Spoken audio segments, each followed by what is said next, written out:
Well, hello, everyone, and welcome to today's edition of Daily Connections. I am so glad that you're here with us today. This is a chance for us to get together on a daily basis. Whoever wants to be here, I've committed to be out here every day from March 19th, every weekday from March 19th to May 1st, just being available for hitting on some really tough and relevant topics that are important and timely to so many of us right now, and engaging in some tips, offering some suggestions, offering some ideas, and then giving us a chance to stop and to connect with each other and to engage in conversation.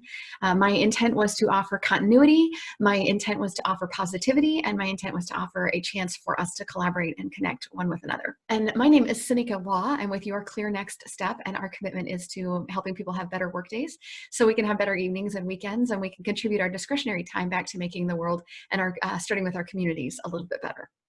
So today's topic, this one is an interesting one that has challenged me personally multiple times over the course of the last few weeks with this COVID-19 changes. And I continue to hear about it from colleagues, from friends, from family members, and it came up as a suggestion again over the last couple of days about something we should be talking about. And so the theme is everybody wants something from me. There's this theme of overwhelm, this theme of burdened, this theme of why can't they leave me alone, which is really a fascinating thing because right now so many of us are experiencing that isolation, right? And that social distancing and that physical distancing that makes many of us feel alone in an unusually strong way. But at the same time, and now I'm hearing voice after voice after voice saying, but why won't they leave me alone? Why does everybody want something? Why are they bugging me? Can't they just let me do my thing? And I think this is coming out in a variety of different places. We're feeling a little bit picked on or a little put on, a little overly demanded of right now because we're all being spread so thin. So take the parents that you've heard, a parent that might say something like, lunch too? Are you kidding me? I work all day and I'm supposed to figure out how to feed you lunch. And then I've got to clean up your dishes at the end of the day. You've got the family tech experts, so whoever in the family, whether they're resident in the same location or whether they're, that tech support for all the extended, farther away family members. I get enough of this at work. Why can't they just leave me alone and solve their own tech problems? We've got a leader saying things like, how can those employees possibly need to know more? I've told them everything I've got. I have nothing else to tell them. We've got employees saying, I'm doing the best I can. Why does someone need more information? Why do they need things faster? Why do they need these results now or different results? I'm doing the best I can. Think about those who are members of churches or charitable giving foundations or associations that help and give back in our communities. Some of them may be saying, seriously, more communications, more demands, more canned foods, more food drives, more supply. How can someone ask more? I don't know what to do. I'm spread so thin. Teachers, I've heard teachers say, I'm doing the best I can for these kids. And now administration is wanting something else and parents are wanting something else. And I think the underlying theme around all of this is that we're all kind of doing the best we can, right? We're all giving it the best that we can. And when we feel like we're already maximized, we're already feeling like we're pushed to our limits, when one person asks for something that honestly it's not even an unreasonable request, but it's like that proverbial straw that keeps breaking the camel's back over and over and over. And as I think about this, why are we so frustrated? We're so frustrated because these are so abnormal. These are weird times. It's so unfamiliar, and things are taking longer, and things are harder than they used to be. Many of us are working harder to accomplish the same things or less than we used to accomplish, and simple tasks like going to the grocery store are now major productions, right? So then when we're in this self-preservation mode and we're trying our best to do the best that we can and we're giving it our all, and then somehow it doesn't feel like enough. Somebody asks for something more and we're like, but I can't give you any more.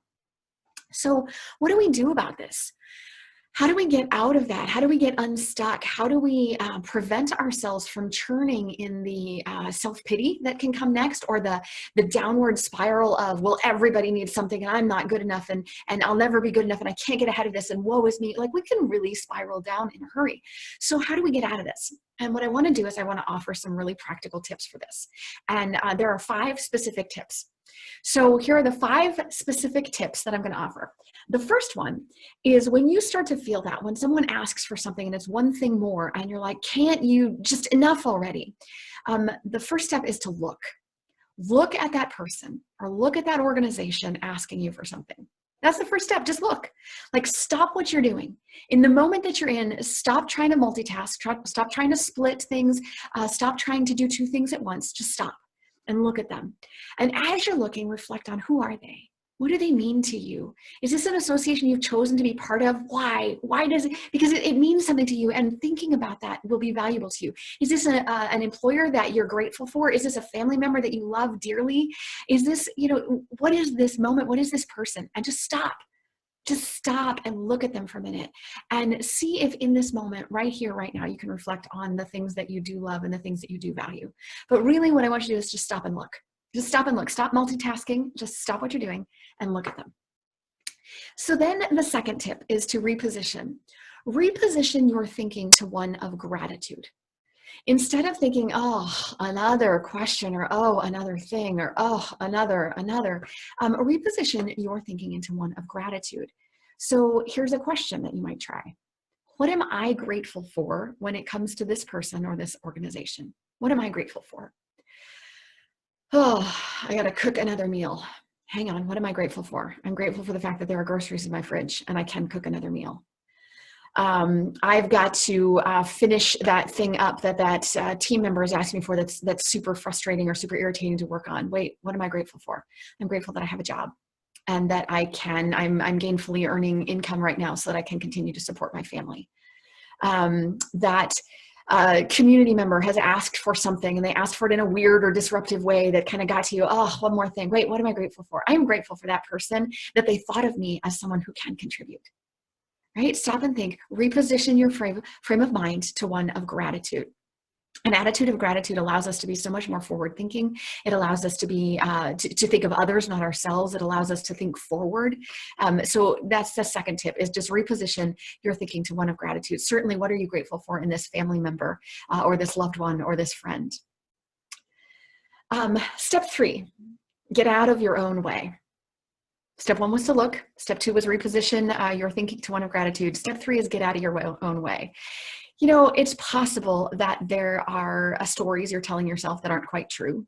You're probably not the only one who can do this. You're probably not, the world is probably not entirely weighted on your shoulders. There probably are other people lifting that burden with you.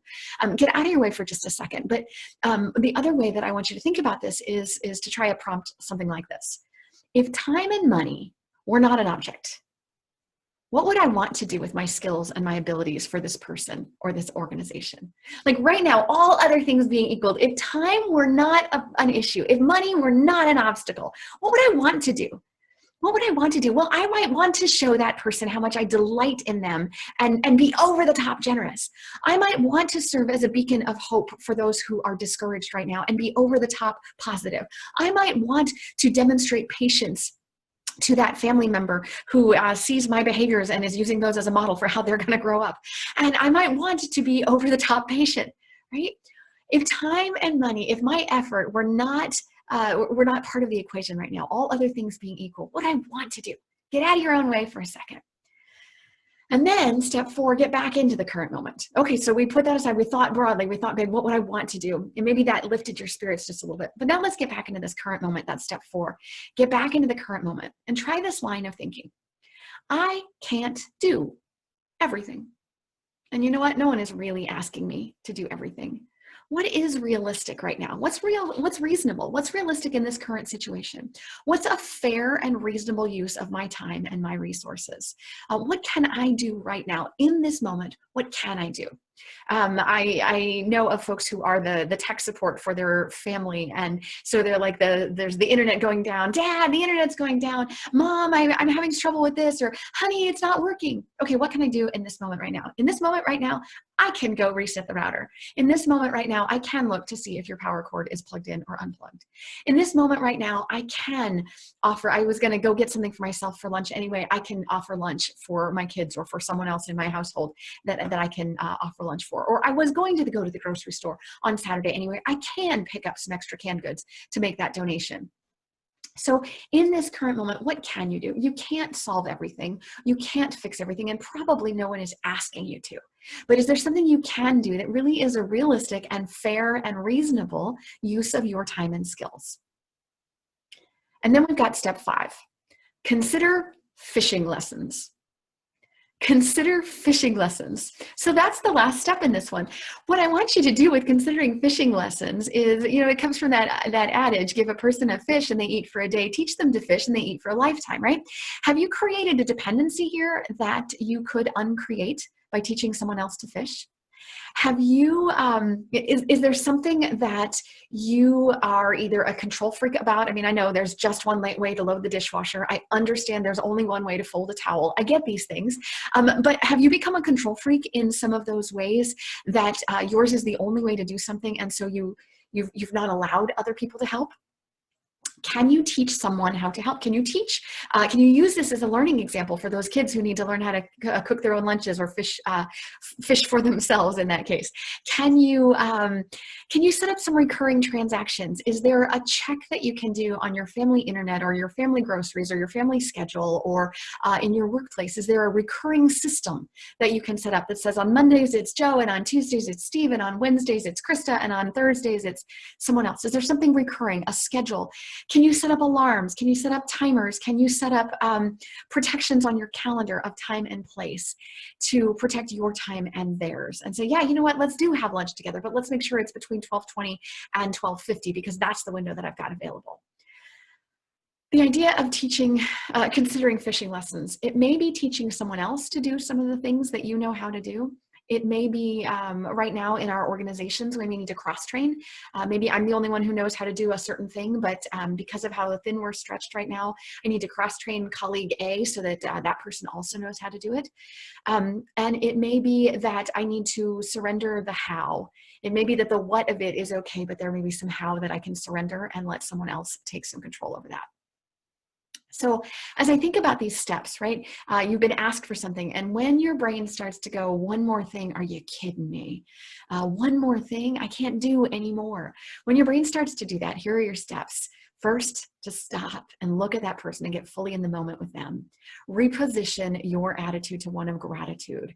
Get out of your own way and imagine what you could do if time and money and effort were no object. And then get back in the current moment and see what's reasonable and realistic. And then use that last step to consider some fishing lessons. What can you set up so you don't wind up here again tomorrow or the next day? As I think about quotes that have influenced me in my lifetime, I know that John Maxwell's quote about the optimist hopes that the winds will change and the pessimist bemoans the wind, but the leader adjusts the sail. I think this is one of those moments where we have to adjust our sails. And when we're starting to feel overwhelmed and we're kind of at our wits' end, legitimately, we're bordered, and I understand that. But I think we need to take out our skills, roll up our sleeves, and adjust the sails so that we can navigate through these dicey waters a little bit more carefully.